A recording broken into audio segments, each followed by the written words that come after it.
Hello, guys and gals, me Mutahar, and gamers. There is something to be hopeful about, ladies and gentlemen. The hope comes from Europe.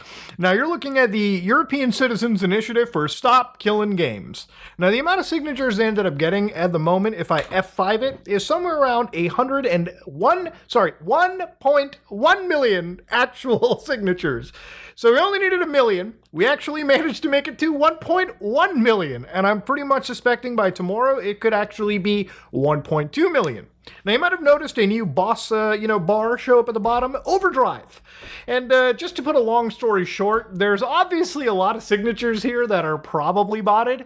If I had to guess, I would put 1 to 300,000 signatures that have probably been falsely filled out, maybe botted. Now, there's another thing that comes from this, ladies and gentlemen. If you are falsely filling out your information, you may be subject to legal, like cops showing up at your house because you may have committed fraud. So first things first, this is only for people that live in the EU.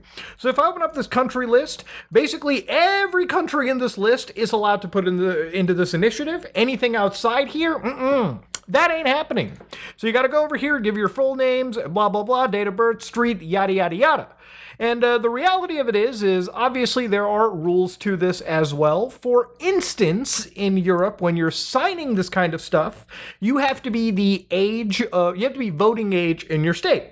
So for instance, let's say you're in Greece, right? You're age 17.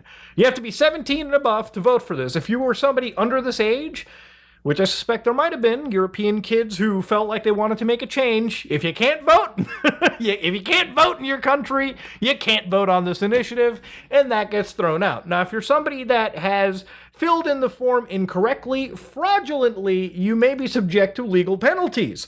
For instance, one that I found in Germany, I think it's code 263 Betrug, wer in der Abschied der oder seinem dritten einen Reichswidrig. I don't even know why I'm trying. I'm just butchering the language. Now, what that actually translates to, from my understanding from legal, actual attorneys, is if you are intentionally providing false facts to deceive in administrative or official processes, that may constitute fraud, and it doesn't matter if the advantage is not a monetary advantage. So again, do not lie on this. By lying on this, you might invite Europol to your house, especially considering you're dealing with a cross-European thing. So don't lie, okay? First thing, do not lie. And if you're somebody that's botting, I know there's some real big weirdos out there, you're actually hurting this initiative far more than you could ever even consider to help it.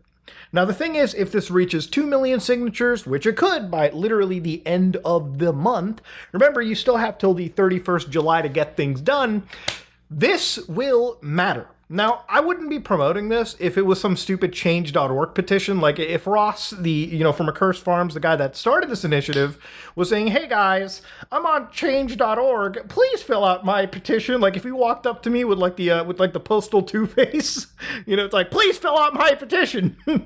I'd probably be like, yeah, this isn't really going to go anywhere. The thing that separates this initiative is that once you raise enough verified support, it has to be addressed, I believe, in the EU Parliament or like the EU legislative procedures, and from there, people will argue and talk. None of this is codified law. It just begins a process to get people talking about, the process of not letting publishers kill our favorite games, which is really all that this is kind of about, too. Now, there's been a lot of drama that's been associated with this, and I really don't want to get into it. At this point, I feel like it's kind of blown up beyond anybody. It's blown up far beyond Ross. Pirate Software, who was like the lightning rod for this because of his takes regarding it. Honestly, he has no power on this movement anymore anyways because it's so mainstream, and a lot of the records regarding the actual initiative have very much been corrected if anybody was really misinformed. This is an initiative so that games that release after this is passed, after laws are introduced in Europe, in the EU, games will have to factor in an end-of-life plan. Or they just tell people that you're actually renting the game and this is the exact date the game will die. So some have said that, would this stifle things like MMOs? Would this stifle games in the future? And I really don't think it will, but there's been a lot of publishers, game developers, people in the software world that have, mixed opinions. A lot of people believe this initiative is good, but maybe the laws need to be better written. And I don't disagree on that. I think at some point, when this initiative is introduced, lawyers will obviously draft the best possible implementation. But the thing is, a basic level of consumer rights is needed. Because as this initiative passed 1 million signatures, there was one thing that happened where a game died in the process. So for instance, EA just shut down Anthem. Anthem is shutting down in January 12, 2026, meaning that this game, and I have a physical copy of it that I bought for like $8. I think it was like EB Games. This game is a live service game. Now, if you're a Mass Effect fan, I believe even Mass Effect Andromeda had to suffer because of Anthem's, development. But yeah, this game came out. It was like sort of this Iron Man live service experience. You play by yourself or co-op with your friends. And, it's a game that has an expiration date. Obviously, now it's confirmed, January 12th, 2026. At the time people bought this game, they didn't know if it would go offline, especially so soon. This game didn't really come out that long ago.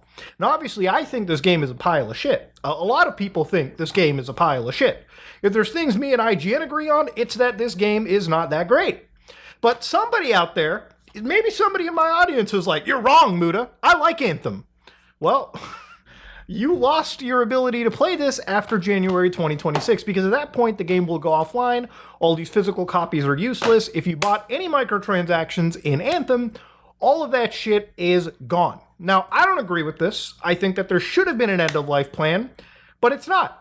EA has no plans to keep this game running. They have no plans to keep this game operating. It is a game that is apparently sold just short of 6 million copies, so people did buy it.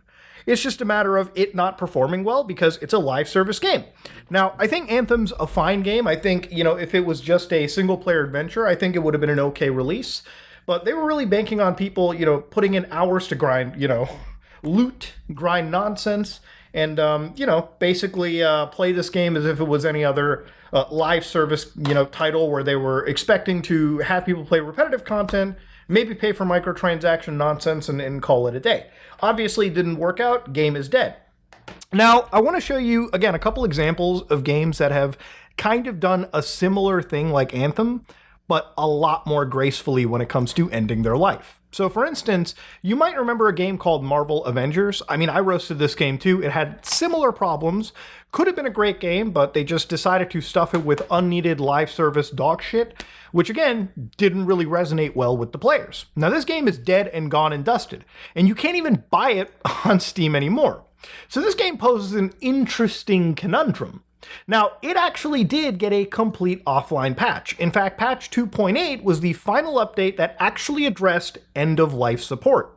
So for instance, if you actually read it, in their FAQ, you can play all of the games solo after September 30th, 2023. In fact, you could even use PlayStation Network and Xbox Live, and I think maybe Steam to play online after the September 30th date they gave back in 23. And, if the internet services still go offline after that, you can still play all of the content solo, which is a good thing to see. And I'm highly supportive of any company that does this. Now, I don't know why Anthem can't do it and Marvel can, but, it shows you that even without regulation, not all games are completely safe. Now, the interesting thing that I wanted to point out is since you cannot purchase this game on Steam anymore, you could, theoretically, if you wanted to play this game, go to a CD key site where they sell it for like $10. And I don't even know if you get the game here, to be honest with you. Could just be old stock that they have. So this wouldn't financially, I think, benefit the publisher or even the developer. I think these might be gray market keys. You could go to Amazon and purchase this game new for $35. So maybe that could actually benefit the company, who I don't even think actually has any ownership or hold over, the IP anymore. It's just a completely de-licensed game. Or, coincidentally, you could go into the wild, wild seas and possibly pirate this game. Look, at the end, the only thing that's kept this game alive is an offline patch and piracy, especially if you're in the PC space. It might be the only way for you to get a game that you can't legally purchase anywhere else. It's kind of a weird situation we're in. Now, there's other games too, like obviously games like Dragon Quest X, for instance. This is an online MMORPG that came out in 2012. And the funniest thing about this is I found out today when I was, researching and yesterday, a couple days ago too, that apparently people could play this shit on the 3DS. They could actually play a cloud version on the 3DS. That's how much they wanted this game to be sold. It's one of these games with, I think, a monthly subscription, but because there were so many kids, they actually had to add like a kid time, like a 2-hour happy hour for this game, so you could just come in and play for free. It's Dragon Quest, one of the most popular games in Japan that is played in an MMO form. Now, this game, I believe, is still active, but I didn't know this until a year ago. But they actually released a remake of this game. Completely, offline. You can play this MMO offline. Square Enix remade it only for Asia. And thankfully, due to modders, you can actually apply an English translation and play this game completely offline, this remake of an MMO, play the story content in English. I mean, it just shows you the levels and depths game preservationists go to keep the games we love alive. And a lot of that, unfortunately, is sometimes developers are graceful, which they are in the case of Marvel Avengers, or sometimes they're not. Like in the case of EA, where, obviously Anthem is shut down. And, when I started talking about stop killing games more and more a week ago, I brought up a game called Need for Speed 2015. And that's another game that's similar to Anthem, when the online goes away. And obviously, I didn't develop these games. I don't know how tethered they are to the internet infrastructure. Maybe it really is impossible to decouple Anthem from its online services and online design. Maybe that's the same thing for Need for Speed. Maybe those will never be games with true offline. I don't know. I don't develop them. I don't know the back end of them entirely. There's a big difference between, a game like Marvel Avengers, right? Which obviously could be played offline, and the developer showed it by patching the game that way. And then there's extreme cases like Star Citizen, where it's such a intense MMO that, unless you have the craziest AWS solution, you may never be able to get a private server up and running, right? Just because of how that game is designed. Now look, games are dying, right? With or without, your help or my help or whatever. There are games that have been preserved. Even experiences from Ubisoft, right? Like, a couple of weeks ago, me and Kyle, we wanted to play some Splinter Cell Blacklist, and, we found out on PC they shut down the servers. So we found that there were third-party projects like Fifth Echelon, where we could create a private server and play the cooperative modes, even the adversarial modes of Splinter Cell Blacklist, a game that Ubisoft still sells, by the way, completely active and up and running.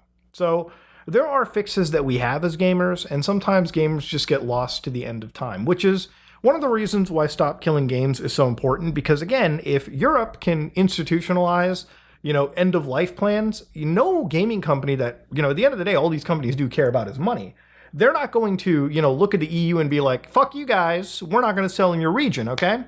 This would be a stronger initiative if it was running in the United States or even China, where it's even bigger economies. These companies will not give up a huge chunk of their sales. If this was an initiative that was trying to be passed in middle of nowhere, some small country with no sway, some small trading group with no sway, it wouldn't even be worth anything. But I think a lot of gaming companies are actually fearful of this movement, which is one of the reasons why I think that, to be honest, a lot of the bigger guys have not really been commenting on it.